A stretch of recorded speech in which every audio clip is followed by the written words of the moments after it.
네, 국정감사가 중반전으로 접어들면서 여야가 치열한 주도권을 계속해서 지금 잡으려고 노력을 하고 있는데요. 민주당은 사립유치원 비리 문제를, 그리고 야당은 서울교통공사 고용세습 의혹 논란에 집중하고 있습니다. 자, 오늘 두 분 전문가 모시고 이야기 나눠보도록 하겠습니다. 현근택 전 민주당 상근 부대변인, 그리고 장성호 건국대 행정대학원장 스튜디오에 나와 계십니다. 안녕하십니까? 네, 안녕하세요. 예. 일단 현 변호사님께 먼저 좀 여쭤보겠습니다. 국감이 초반에는 좀 재미가 없는 듯하다 이런 평가가 많았는데 요즘 보면 주도권 싸움이 만만치 않은 것 같습니다. 일단 유치원 이야기가 나오면서 여야가 다시 붙었고 여당이 좀 끌고 가는 것 같아요. 현재 상황은. 네, 맞습니다. 국감은 원래 야당이 이슈를 제기하긴 마련인데요. 이게 아주 오래된 문제인데 그동안에 다 이제 조사도 이루어졌는데 유치원의 실명을 공개하느냐 마느냐 그동안 이제 뭐 교육청마다 다르고 이렇게 됐는데 물론 이 과정이 있었습니다. 그동안 이제 그 시민 감사관들의 역할도 있었고요. 이거를 계속 정보공개 청구하는 그 학부모 엄마들도 있었거든요. 그런 게 쌓여서 박용진 의원이 지난번 토론회 때 무산되면서 결국은 공개를 결정했는데 이게 어찌 보면 이제 생활 적폐의 한 부분이다 이렇게 되면서 우리 당에서도 그전에 적폐청산위원회를 생활적폐청산으로 바꾸고 그다음에 이제 최근에는 이제 살인 유치원 아마 비리 근절 방안을 당정 협의를 통해서 25일 날 발표한다 했거든요. 이런 그다음에 이제 요즘 경제가 좀 어렵습니다. 기름값도 많이 오르고 이러면서 유류세 중에 아마 세금이 한 50%가 넘습니다. 그래서 10%나 20% 정도 다운시키면 실제로 기름값이 5에서 10% 정도 떨어지거든요. 이런 걸 통해서 어쨌든 우리 당 입장에서는 민생 국감 기조를 계속 살려나가겠다 이런 취지로 임하고 있습니다. 알겠습니다. 근데 야당에서 지금 서울교통공사의 고용세습 의혹 만만치 않습니다. 이것과 관련해서도 야당이 아주 지금 총공세를 하고 있는 모양새입니다. 문재인 정부가 탄생한 것이 적폐청산을 화두로 해서 탄생을 했기 때문에 지금 유치원 비리 문제가 마찬가지로 지금 생활 적폐청산이라는 어떤 궤를 같이 하고 있지 않습니까? 과거에는 과거 정권의 어떤 적폐청산에서부터 생활 적폐청산으로 이어지는 일련의 어떤 흐름으로 지금 흘러가고 있는 것이 아닌가 이렇게 보고, 물론 비리가 있으면 적발해서 바로 처벌을 하는 것이 민주주의 어떤 법치 질서 아니겠습니까? 그렇기 때문에 이런 것에 대해서는 정말 잘하고 있다 이렇게 생각이 들지만 여러 가지 이런 이슈와 더불어서 과거의 어떤 박근혜 정권과 맥을 같이 하면서 보수 한국당 여기에 대해서 고용세습 문제에 대해서 지금 다른 각도로 해서 반격을 하고 있지 않습니까? 그래서 이 국감이라는 것이 정책 국감, 정부의 정책을 추진함에 있어서 이것에 대한 여러 가지 난맥상을 파헤치고 비판하고 대안을 제시하는 그런 국감의 어떤 본래적인 취지인데, 지금 보면은 국감하다가 바로 나와서 또 시위도 하고 이렇게 하고 있지 않습니까?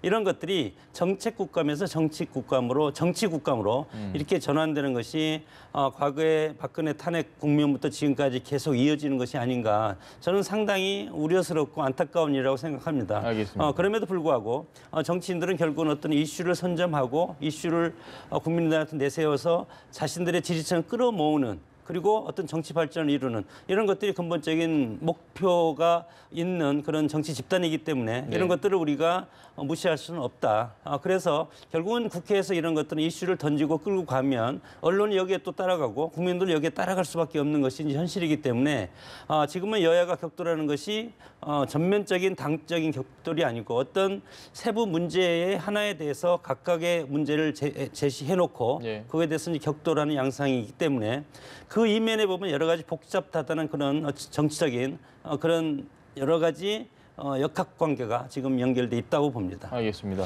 저는 약간 좀 한마디 하고 싶은 게요. 이 김성태 원내대표가 저는 작전을 좀 잘못 짰다고 봐요. 왜냐하면 박용진 의원 같은 경우에는 전체 그 조사한 것 중에 3분의 1만 공개한 거거든요. 물론 그 조사 자체도 전체 사립 유치원이 아니라 그 중에 반 정도만 조사한 거는 그렇죠.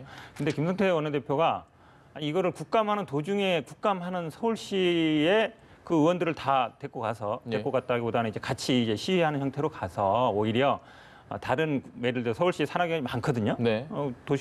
교통공사뿐만 아니라 산하기관이 많기 때문에 그런 걸 다 자료를 입수해서 종합적으로 조사를 한 다음에 그다음에 이거를 차례로 이렇게 폭로하든가 이렇게 했어야 되는데, 지금 교통공사 한 건 가지고 지금 말씀 잘하셨지만 국감하는 날 그날 이제 뭐 어쨌든 약간 물리력을 됐죠. 행사하는 그렇죠. 예. 그렇게 되면서 우리 작전 좀 잘못 짜지 않았나. 이제 와서 이제 전수조사하고 이런다 그랬는데 오히려 좀 늦은 감이 있지 않나 이렇게 봅니다. 알겠습니다. 그 야당 입장에서는 여당이라면 정말 정책 국감으로 가서 비판하면 달게 받고 이것도 야당이 어떤 합법적인 것을 합리적인 걸 주장하면 그것을 수용해서 시행하면 되는 거기 때문에 예. 그러나 야당 입장에서는 정부 여당과 다르게 국민들한테 어필할 수 있는 것이 없지 않습니까? 마땅하게 이 국감이 그나마 야당의 존재감을 부각시키고 있는 거기 때문에 작은 것 하나라도 나온다면 이거에 대해서 시위도 하고 그리고 국감 보이콧도 하고 과거에 어떤 야당들도 그렇게 지금 해왔기 때문에 예. 그런 일면에서는 이제 해석을 해야 된다고 보고 이 문제뿐만 아니라 다른 문제가 또 터지면 또다시 피켓 시위할 가능성이 상당히 크고 오히려 국감 보이콧도 할 가능성이 크지 않겠습니까? 이런 상황에서 여당의 정치력이 지금 상당히 필요한 것이 야당이 물론 이런 국감 보이콧까지 가기 전에 이런 문제에 대해서 전향적으로 야권 야3당이 지금 여러 가지 공조를 하겠다는 것 아닙니까? 예. 이런 것들을 여당에서는 빌미를 주지 말고 사전에 이슈를 선점하고 차단하는 그런 것들이 아주 영리한 그런 국정 운영이라고 봅니다. 뭐 두 분도 말씀하시다시피 유치원 비리는 뭐 이론의 여지가 없습니다. 빨리 그렇죠. 발본색원해야 된다라는데 이론의 여지가 없는데 서울교통공사 세습 의혹과 관련해서는 지금과 같은 분위기 조금은 저희가 이야기해볼 거리가 있습니다. 당장 감사 결과 일단 기다려보자. 네. 라고서 시장도 그 부분도 그렇고 있고요. 여당도 예. 그렇고 일단 그 부분 외에 뭐 네. 그 전에 혹시 하실 말씀 네, 있으세요? 맞습니다. 예. 기본적으로 이제 현재 상태 채용이라는 거는 블라인드 채용을 하게 돼 있습니다. 예. 그래서 지금 친인척인지 여부를 설문조사를 하고 있거든요. 예. 설문조사라는 거는 본인 응답하는 사람에 따라 달라지게 돼 있어요. 근데 최근에 또 데이터를 보니까 실제 그 교통공사에 같이 근무하는 부부가 한 4에서 5% 정도 됩니다. 예. 우리가 한 10% 전체 정도 직원 그렇죠. 예. 그러니까 사내 커플이 많다는 거죠. 한마디로 얘기하면. 그러니까 그런 현상들이 반영이 된다는 거죠. 예. 지금 블라인드 채용이 이루어지기 때문에 친인척이라고 해서 특혜를 줬으면 당연히 문제가 되죠. 근데 친인척인 여부를 알 방법이 없다는 거죠. 현재 상태에서는. 그리고 지금 현재 일하는 사람들도 사내 커플이 많다는 겁니다. 그게 어쨌든 전체 10%에 포함이 된 것이고요. 예. 이번에 가장 논란이 됐던 것도 지금 이게 재판까지 가는 것도 그러니까 비정규직에서 바로 정규직이 된 건 아니고요. 예. 무기계약직이 됐고 그다음에 무기계약 된 다음에 서울 메트로와 도시철도공사를 합병하면서 예. 그 사람들의 대우를 어떻게 할 건가 굉장히 쟁점이 됐거든요. 그러면서 시험도 치르고 면접도 그다음에 봤죠. 면접도 보고 시험도 봤습니다. 그리고 필기 이 시험 부분에- 봤네. 시험은 안 본 시험 걸로 알고 봤습니다. 있어요. 아, 그래요? 시험 봤습니다. 그리고 이 부분에 대해서 기존에 공채에 들어온 분들이 헌법소원도 제기하고 행정소송도 제기하면서 이게 굉장히 논란이 됐었단 말이에요. 예. 그동안. 그래서 박원순 시장도 이 부분에 대해서 그러니까 기존에 어쨌든 취업 준비생이라든지 아니면 현재 공채로 들어온 분들과 무기계약직에서 정규직화되는 분들의 어떤 공정성, 예. 이 절차의 공정성 부분을 계속 고민했다 이러면서 뭐 직무교육도 따로 하고 그다음에 역량평가도 따로 하겠다 이렇게 나오고 있거든요. 그러니까 이 부분이 어찌 보면 절차의 공정성 문제인데 저는 절차의 공정성은 당연히 따질 수 있다고 봅니다. 그리고 그런데 지금 아까도 지적했습니다만 그 제기하는 방법, 그러니까 이게 시위라는 거는 기본적으로 어떤 언론이 막혀 있거나 예. 국정감사 기간이 만약에 아니거나 이렇다 그러면 할 수 있다고 봐요. 근데 국정감사 기간 중에 국정감사 하던 자리를 나와서 밖에 가서 시위하는 경우는 거의 없거든요. 그래서 오히려 문제 제기 방식이 좀 잘못됐다. 그리고 누님 말씀드리지만 기왕 만약에 야당이 이 문제를 잡으려면 서울시뿐만 아니라 산하단체들 아니면 서울시 아니더라도 다른 네. 공공기관이라도 전부 자료를 취합해서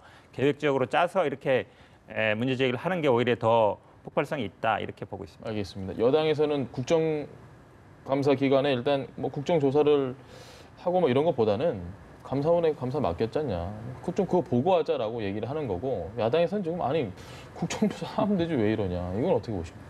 통상적으로 창과 방패의 대결 아니겠습니까? 집권 여당이 되면 어느 정도 어떤 이슈가 불거졌을 때 이것을 야당을 흡수해가지고 비판을 어느 정도 받되 예. 이것을 그냥 끌고 가는 그리고 정권의 도덕성이라든가 어떤 여론적 지표에 타격을 받지 않게 이렇게 빨리 수습하려고 하는 것이 여당의 근본적인 속성이고 예. 야당은 어떤 이슈가 딱 나타나면 이것을 물고 흔들어야만이 정권에 어떤 손상을 입히고 그리고 차기 정권에 우리가 유리하게 접근할 수 있는 이것이 정당의 생리적인 모습이기 때문에 예. 이런 것은 저는 당연하다고 봅니다. 과거에 민주당이 야당했을 때도 이런 모습을 보였기 때문에 이것이 이제 우리 뭐 미국도 마찬가지고 이런 현상은 우리 국민들이 다원주의 국가고 예. 어떤 국회가 여야가 물론 말로만 해서 서로 신사협정을 할 수도 있겠지만 신사협정으로 되지 않는 부분이 상당히 많지 않습니까? 그렇기 때문에 우리 정치 문화가 또 일정 부분 이런 것들을 수용할 수밖에 없게 하는 네. 그런 것들이 상당히 이제 잘못된 것이죠. 잘못된 것은 바꿔야 되는데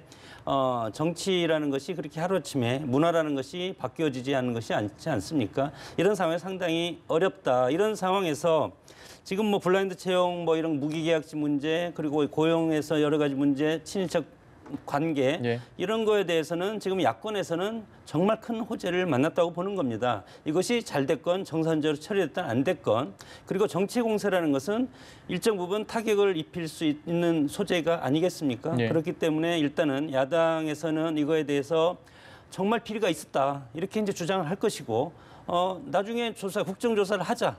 그러면 결국은 국정조사를 하게 되면은 일정 부분 이런 문제가 또 국민들 감정에 또 악감정을 영향을 끼칠 수가 있는 네. 것이 틀림없이 나올 것이다.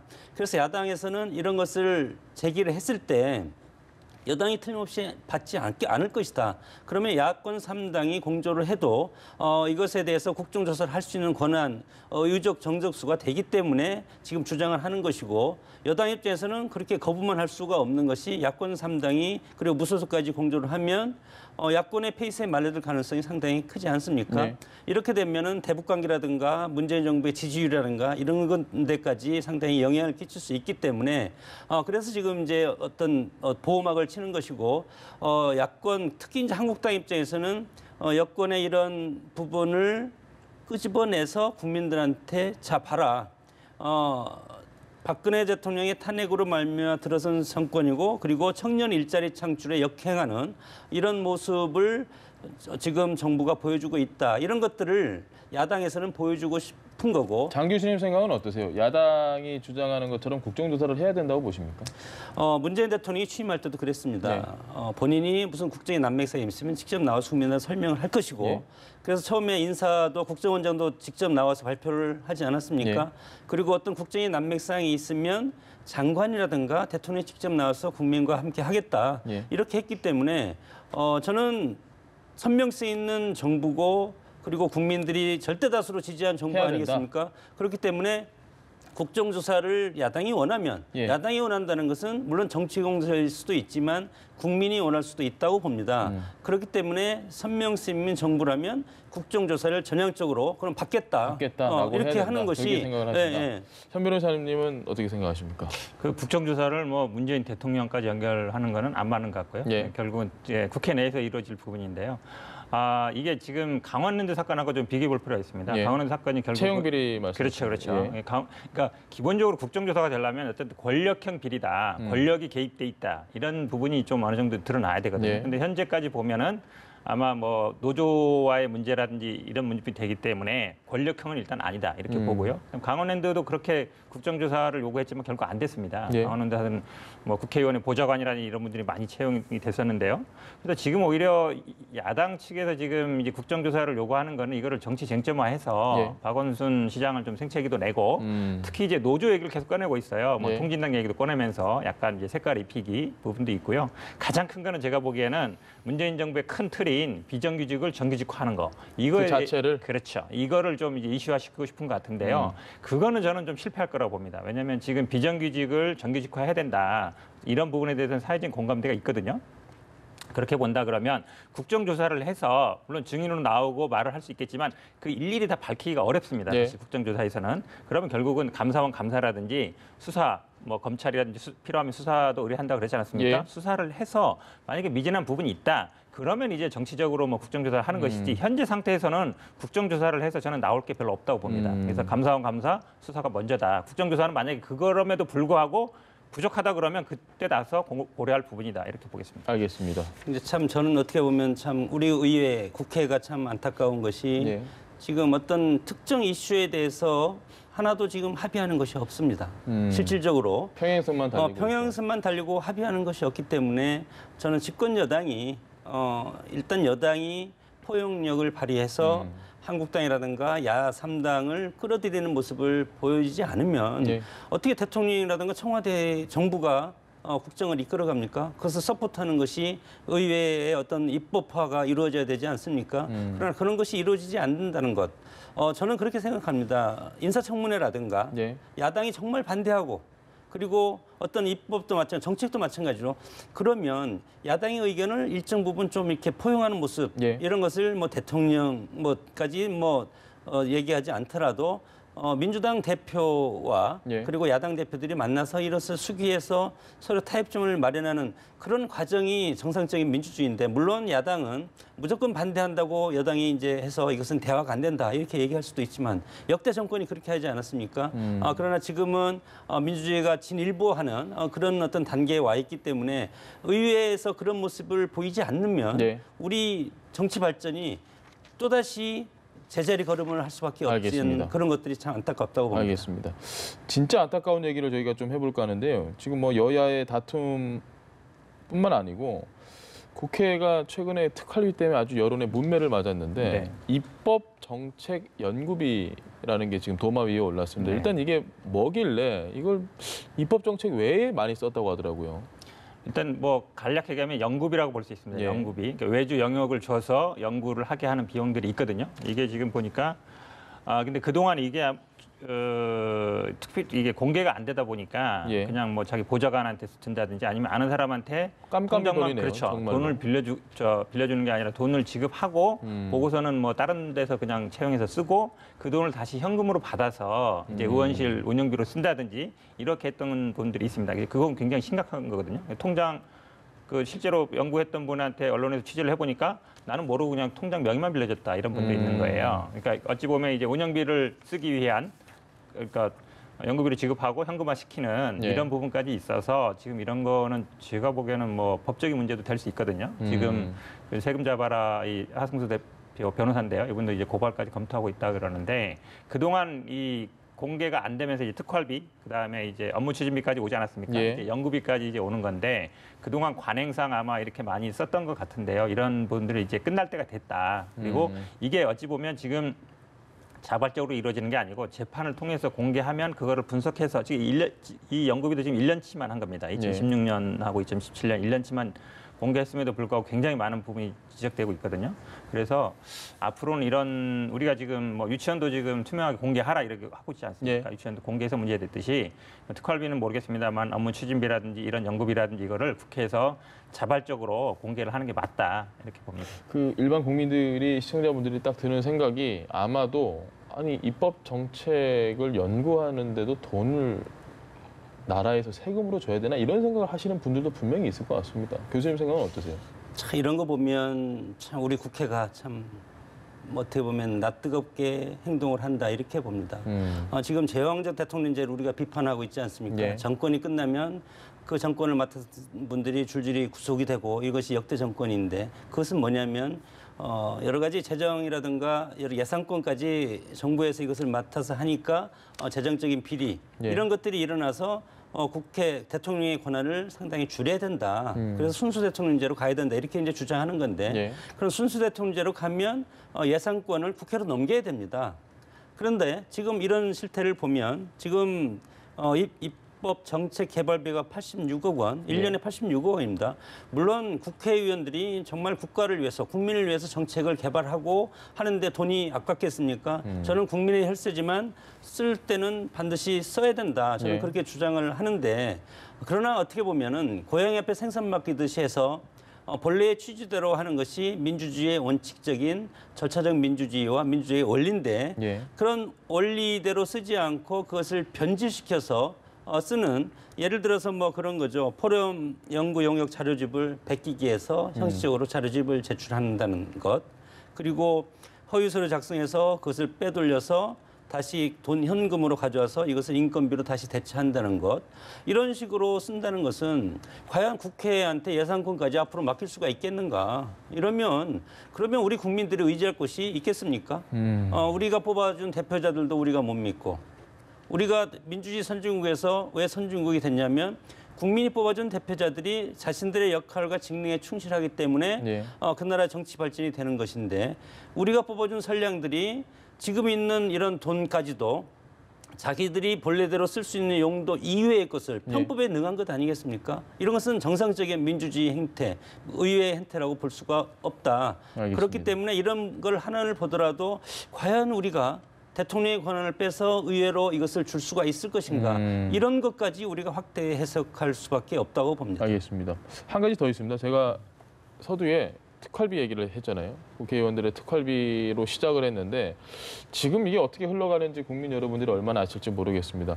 공개를 안 하고 있어요. 20대 국회에서 이거 폐지해야지, 다 안 받겠다라고 해놓고 공개는 좀 이런 태도에 대해서는 어떻게 보십니까? 이게 그 18대 19대 뭐 업무 추진비라든지 뭐 특활비든 공개하라 재판이 확정됐고요. 그렇죠. 가장 이제 민감한 이제 20대 국회에 대해서 지금 공개하라고 1심에서는 이미 판결이 났습니다. 항소를 했습니다. 이거는 시간 문제지 공개하라고 판결은 날 겁니다. 결국은 아마 국회 측에서도 이 재판을 끌고 가서 20대 끝나면 뭐 그때 가서 공개하겠다는 한참 뒤겠네요. 그렇죠. 그럴 수 있는 여지가 있는데 아마 이제 국회에서도 이걸 뭐 공개하는 방침을 정했다고는 합니다. 왜냐하면 항소하는 것에 대해서 굉장히 여론이 안 좋았거든요. 왜 항소를 하느냐? 기왕 공개할 거면 공개하지. 왜냐하면 특활비를 거의 폐지하면서 업무 추진비가 올해 좀 늘었거든요. 그렇죠. 115억 정도로 10억 정도 늘었는데 그러면 그걸 어떻게 썼는지 보겠다는 거라서 지금 현직에 있는 국회의원들이 쓰는 걸 보겠다는 것에서 아마 민감한 것 같은데 결국은 뭐 판결로도 가도 공개가 될 것이고 공개를 안 하면 또 국민들의 따가운 여론이 있기 때문에 어쨌든 공개하는 게 맞다라고 보고요. 그 판결문에 자 6월 20일까지 뭐 10월 20일까지 이렇게 날짜 박아놓고 공개하라는 건 아니죠. 그냥 공개하십시오라고 나오는 거죠. 아닙니다. 재판은 그러니까 과거 거밖에 안 되는 거예요. 우리가 정보 공개 청구를 해서 국회에다가 18대 19대 같은 경우도 그렇죠. 정보 청구를 해서 그걸 거부하면 그 거부에 대해서 취소 소송을 하는 거거든요. 그렇기 때문에 예를 들어 지금 현재 시점에서 20대 끝날 때까지 자료를 공개 주십시오 이렇게 청구를 못 하는 거예요. 그러니까 과거 거밖에 안 되는 거죠. 공개를 하라는 법원의 판결에 기간은 없는 거죠. 그냥 알아서 공개하면 되는 거예요. 공개 안 하게 되면 이제 예를 들어서 우리가 뭐 페널티를 매길 수 있죠. 이행 강제 금연에서 뭐 돈을 매길 수도 있는데요. 그렇긴 하지만 어쨌든 이거는 사후적인 부분이라 지금 아마 1심 가는데도 시간이 걸렸기 때문에 2심, 3심 가면 몇 년 걸리겠네요. 그렇죠. 18대 19대도 대법원까지 갔거든요. 그래서 몇 년 이상 걸릴 수도 있겠네요. 그렇죠. 그러니까 20대 끝날 때까지 기다리지 말고 그 전에 공개하는 게 맞다 이렇게 봅니다. 왜냐하면 이걸로 또 뭐 변호사 비율을 얼마 썼다 이런 얘기도 있더라고요. 이왕 공개할 건데 왜 그걸 또 재판까지 가냐 이런 부분이 있어서 지금 연구비라든지 특활비라든지 업무 추진비라든지 다 지금 재판을 통해서 공개가 되고 있어서 그래서 어찌 보면 사회적으로 뭐 당연히 결과가 뻔한 거거든요. 이미 공개하라고 날 걸. 그런데도 불구하고 시간 끌게 하고 있는 건 맞지 않다라고 봐서 국회에서는 공개하는 게 맞다 이렇게 봅니다. 공개하는 것은 맞는데 이제 국회의원들은 그거 아닙니까? 다음 총선이 가장 중요한 관심사가 국회의원들이 이제 그런 현재 모습인데 지금 이것을 만약에 공개를 했으면 시민단체에서 가만히 있지 않을 것이고 이거에 대해 부적정 집행한 의원들의 리스트가 총선 공천 반대 리스트로 작성이 될 것이고 그러면 지금 뭐 민주당이나 한국당이나 그리고 기타 다른 당 등 불편한 분들이 많을 것이고 그러면 이것은 여야 공이 이거에 대해서 부적절 집행한 사람들이 혹시 있을 수도 있다. 그렇게 됐을 때는 이것을 감당하기가 어렵고 물론 국민들 입장에서는 이런 분들은 물갈이 대상에 포함이 돼서 다음 총선에 공천을 받지 못하도록 하면 되는데 국회의원들은 전체적으로 이것을 지금 다음 총선을 지나서 발표를 하게 되면 일단 다음 총선 끝나면 이제 국회의원직을 유지를 하는 분들도 상당히 있기 때문에 해당이 되면 그런 차원에서 지금 상당히 늦춰질 가능성이 있고